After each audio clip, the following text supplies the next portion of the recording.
Ever since getting my Steam Deck, I've been playing a lot of games. It's gotten to the point where I've had to restrict myself from buying new games because I'm already building up a backlog, and it doesn't sit right with my wallet. I've been trying to focus on a select few at a time, and today I'm going to talk you through 3 of my current favorites. 1 platformer, 1 adventure game, and 1 management game. Bear in mind that I'm still making my way through each of these games, so there's a lot that I may not have discovered as yet, but I still thought I'd share with you my observations so far. And who knows, I might convince you to try them out if you haven't already. So without further ado, let's jump right into the video.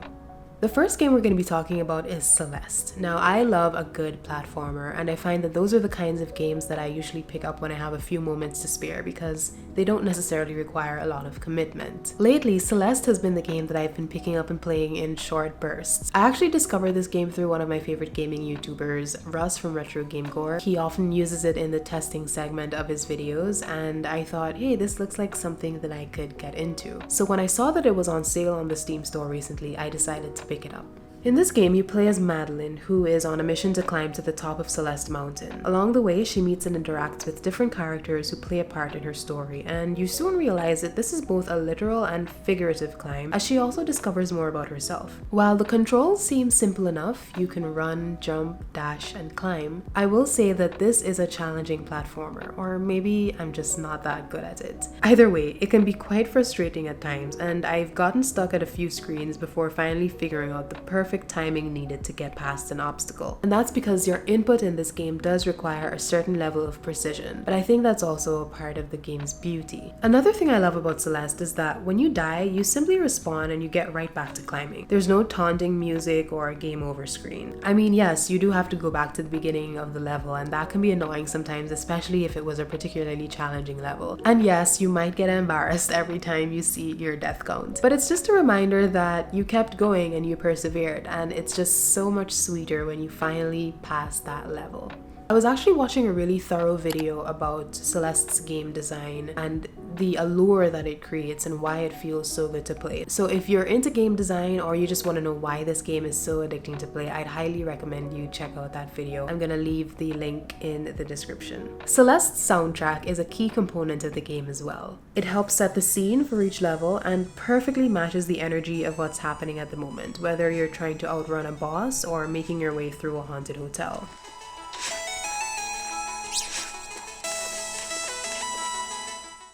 And speaking of hotels, I'm currently at the point in the game where you're trying to escape the wrath of Mr. Oshiro, and honestly I couldn't help but think, sir, I helped you clear up and declutter your precious little space, and this is how you reward me? Anyway, overall this is a pixel art masterpiece, and I'd highly recommend it if you're into platformers and if you're looking for a bit of a challenge.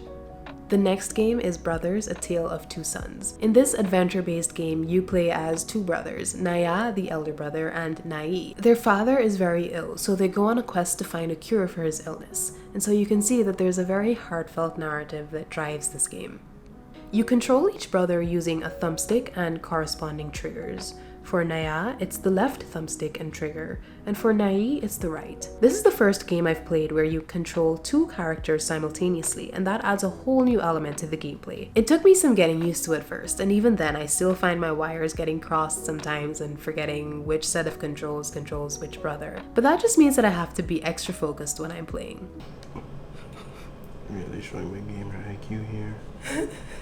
Each brother has a specific set of physical abilities, and in order to progress through the game, you have to use these abilities in tandem to solve puzzles. In that way, the game really puts your mind to work and challenges you to figure out how to solve different problems. Whereas you might have to use Naya's strength to boost his younger brother onto a platform, in another instance you might have to take advantage of Nai's smaller frame to squeeze through a tight space. Along your journey, you also come face to face with enemies like bloodthirsty wolves, malicious trolls, and frenzied cult leaders, but you also meet different characters who will help guide you in the right direction. All this while you take in the gorgeous and at times grim scenery of their immersive world with an intricate art style that really helps bring it to life. The language used in this game is fictional, although I read that it is loosely based on Lebanese Arabic. This means that instead of relying on dialogue to get further along in the story, you really have to pay attention to physical cues, expressions, and gestures.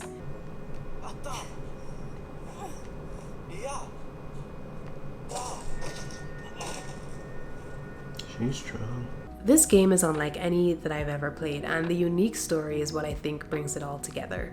The final game we're going to be talking about in today's video is Spiritfarer. Spiritfarer was one of the first games that I downloaded when I got my deck, and ever since then it has easily become one of my favorite games of all time, and that is 100% the emotional side of me speaking, because this game really tugs at your heartstrings. The development studio behind this game, Thunder Lotus, describes it as a cozy management game about dying. Now I know what you're thinking. What a dichotomy. But you'll soon find out why it makes sense. You play as Stella, the Spiritfarer, whose job it is to captain a ship of spirits, all of whom have different requests to be fulfilled before they make their final journey to the Everdoor. Along with your pet cat, Daffodil, you discover different parts of the map, picking up new spirits at various ports of call.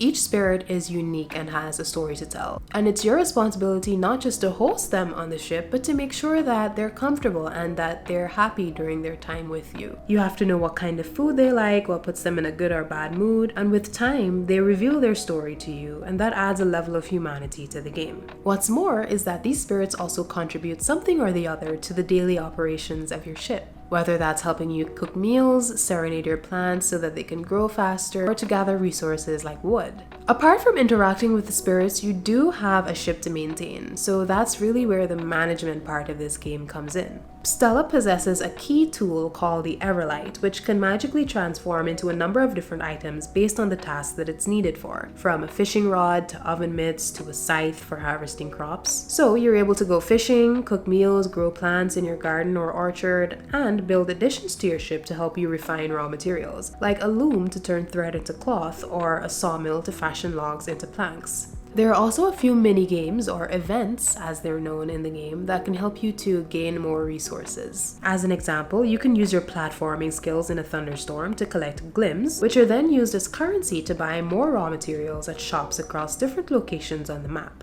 There aren't a lot of games that have made me tear up, but I have to say that letting go of some of the spirits that I've had to say goodbye to has really brought on the waterworks. You just can't help but get attached to each of these characters, and it really encourages you to make the most of the time that you have together. I also love this game's animation style. The art is really beautiful, and I found myself a number of times taking screenshots just to capture the beautiful colors of, say for example, a sunset.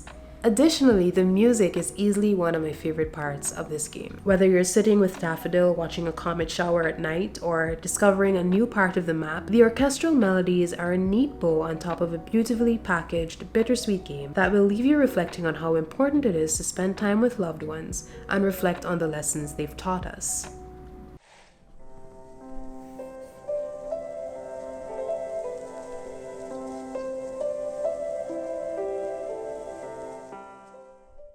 So those are some of the games that have been keeping me busy lately.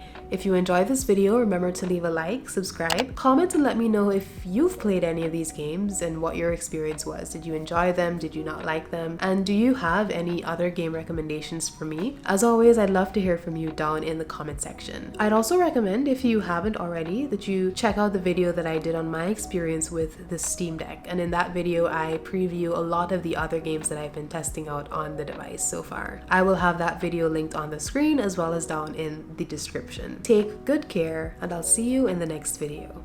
Bye.